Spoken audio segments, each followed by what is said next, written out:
para intelektual Malaysia dengan serampangan mengubah nama bahasa Indonesia dengan nama Bahasa Melayu Cabang Indonesia.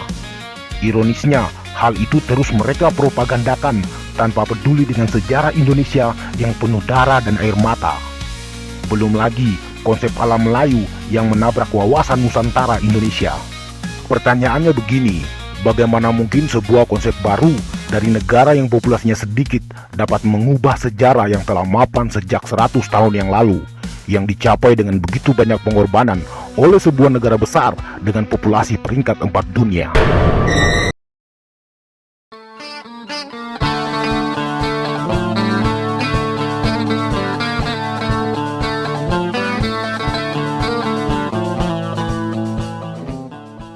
Indonesia dan Malaysia memiliki banyak persamaan dan juga banyak perbedaan. Meskipun Malaysia itu negara yang kecil dengan populasi yang tidak sampai 1/8 dari populasi Indonesia, namun negara ini terbilang maju secara ekonomi. Apalagi di akhir tahun 60-an hingga awal-awal dekade tahun 2000-an, ekonomi Malaysia jauh meninggalkan Indonesia. Walaupun saat ini Indonesia perlahan-lahan mulai membaik, namun harus diakui bahwa Malaysia pernah begitu berjaya di Asia. Dua negara ini bisa disebut bersaudara karena rata-rata nenek moyang orang Malaysia berasal dari Indonesia.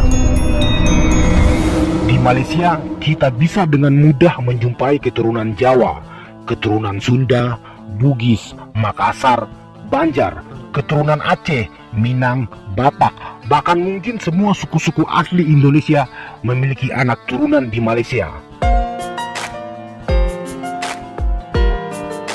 Tapi hal itu tidak terjadi di Indonesia.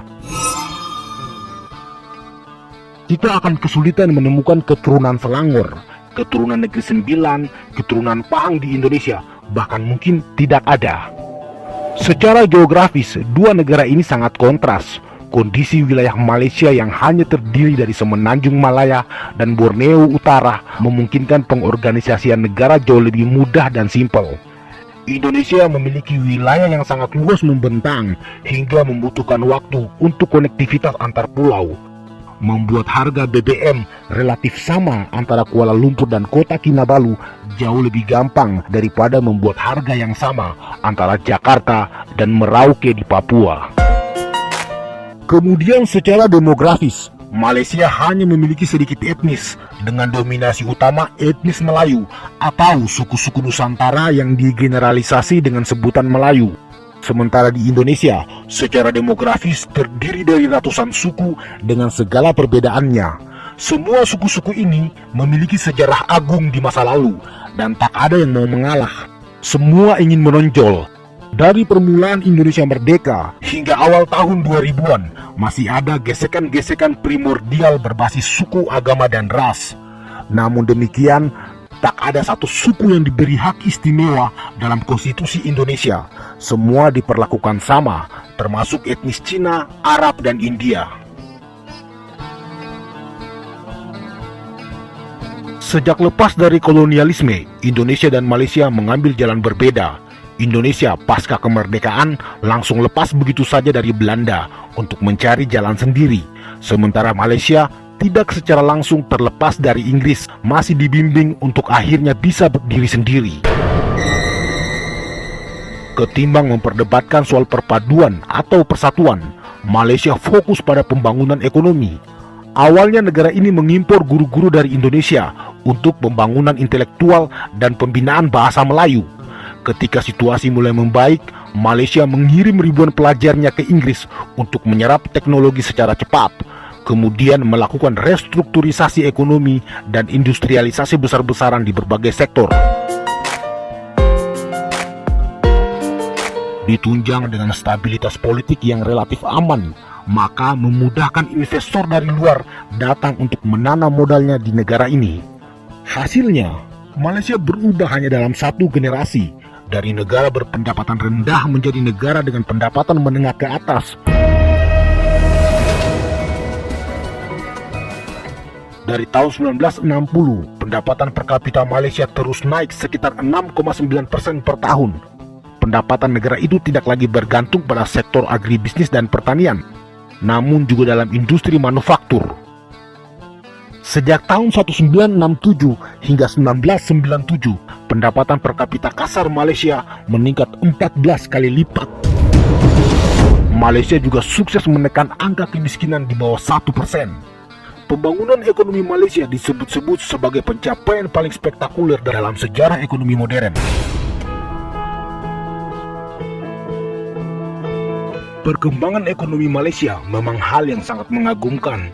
Namun di balik pencapaian-pencapaian itu, ada yang terlewat, ada ruang kosong yang belum terisi.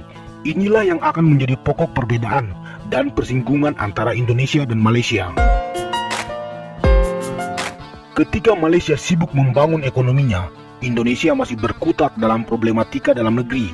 Wilayah yang luas, populasi yang besar, dengan keragaman etnik dan budaya, serta ideologi politiknya yang juga berbeda-beda, membuat Indonesia terseok-seok dalam memperkuat persatuan nasionalnya. Membangun Indonesia tidak mudah, butuh waktu, butuh strategi yang tepat.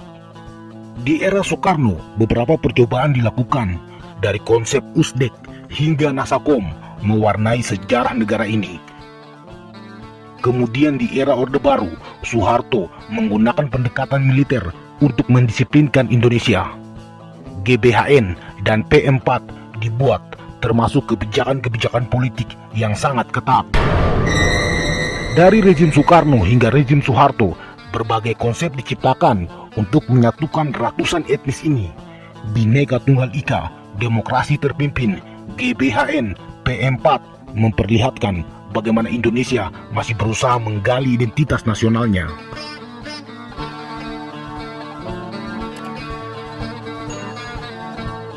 Ketika Malaysia mulai memetik hasil dari kemajuan ekonominya, Indonesia masih sibuk menguatkan fondasi nasionalnya.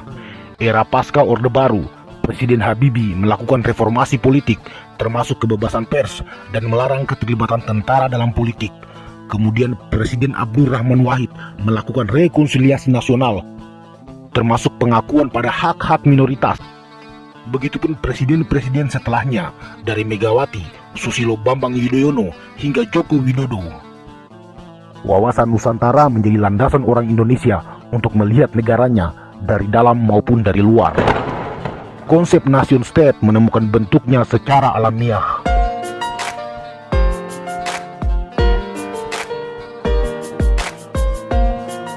Hasilnya, ratusan suku yang berbeda-beda ini akhirnya bisa bersatu dan hidup rukun dalam satu payung bernama Indonesia.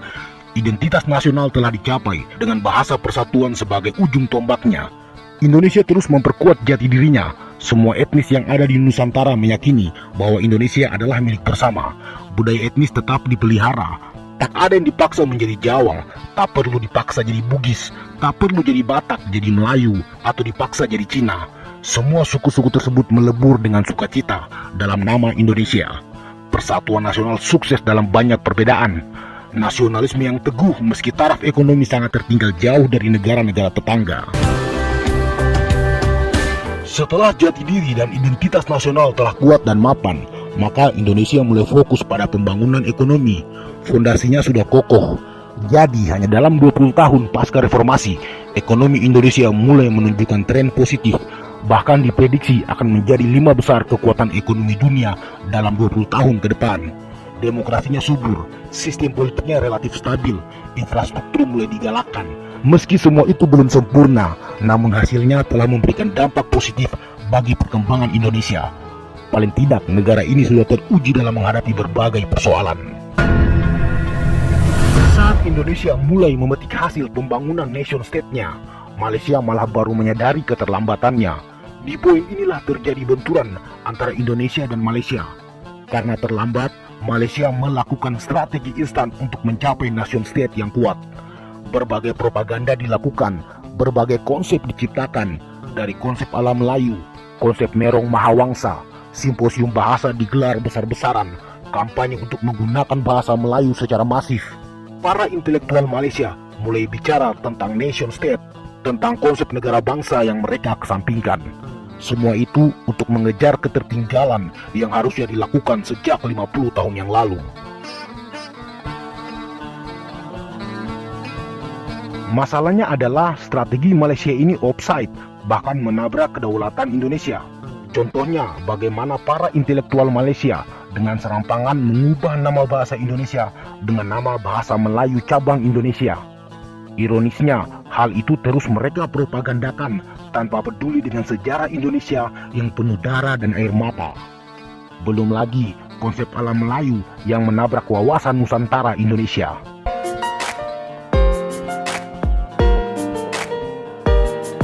Pertanyaannya begini, bagaimana mungkin sebuah konsep baru dari negara yang populasinya sedikit dapat mengubah sejarah yang telah mapan sejak 100 tahun yang lalu, yang dicapai dengan begitu banyak pengorbanan oleh sebuah negara besar dengan populasi peringkat 4 dunia. Tadi di awal sudah dijelaskan, bagaimana banyak orang Indonesia harus hidup miskin, bahkan kerap dihina sebagai bangsa kuli, bangsa babu, dan masih banyak lagi. Pengorbanan itu dilakukan demi memperkuat fondasi bangsa ini agar kokoh dan kuat. Tiba-tiba sebuah propaganda muncul untuk meruntuhkannya. Tentu saja strategi Malaysia ini akan gagal karena Indonesia pasti menolak, dan jika terus dipaksakan akan sangat berbahaya.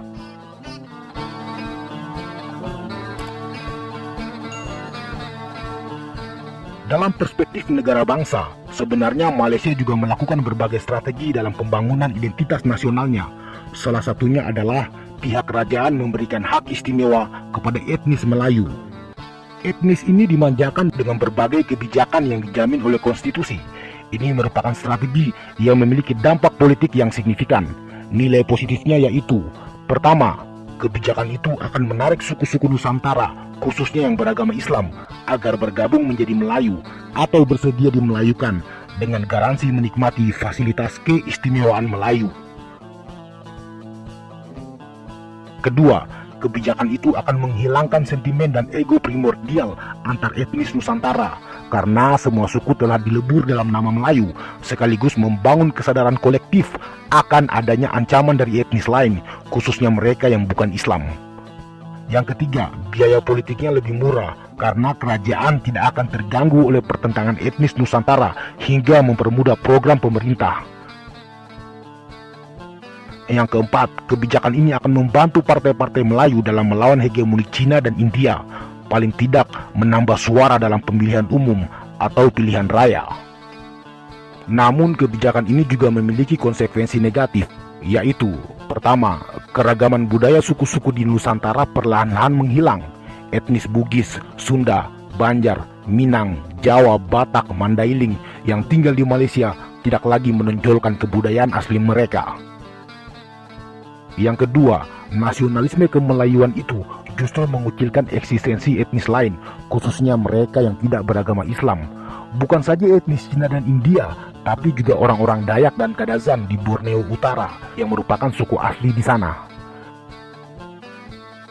Yang ketiga, persatuan nasional atau perpaduan di Malaysia hanya berada dalam tataran retorika, karena pada kenyataannya tersimpan benih-benih perpecahan. Orang Cina hidup dalam kelompoknya, orang India hidup dalam dunianya sendiri, begitu juga orang Melayu. Interaksi muncul hanya karena kebutuhan perdagangan atau pekerjaan. Kelompok-kelompok ini saling mencurigai satu sama lain, yang juga semakin dipertajam dengan sikap bangsawan-bangsawan feodal dan partai-partai Melayu yang masih menerapkan politik identitas atau politik perkauman. Yang kelima, orang-orang di Sabah dan Sarawak yang berasal dari suku Dayak dan Kadazan merasa semakin terpinggirkan karena nation state yang hanya mengutamakan suku Melayu dan Islam. Dua wilayah berdaulat ini akan semakin keras untuk menuntut memisahkan diri dari Federasi Malaysia.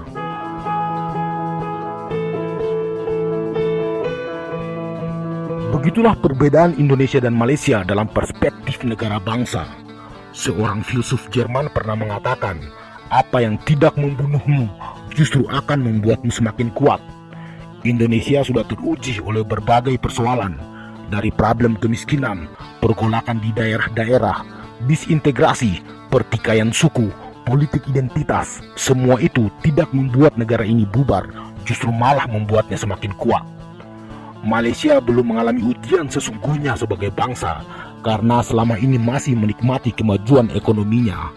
Jika ekonomi negara itu runtuh, kemiskinan meningkat, kemudian terjadi pergolakan di Borneo bagian utara, persatuan nasionalnya akan teruji. Apakah itu hanya kamuflase karena dilandasi untung rugi atau memang sudah solid? Pertanyaan utamanya adalah, jika Malaysia mengalami apa yang sudah dilewati Indonesia, apakah negara itu masih bisa eksis, bubar, atau justru semakin kuat? Apapun itu, mari kita berharap agar Malaysia tetap kuat dan maju. Semoga ekonominya terus tumbuh dan berkembang, karena bagaimanapun juga nenek moyang orang Malaysia berasal dari Indonesia. Atau kalian punya pendapat berbeda? Silakan komen di bawah.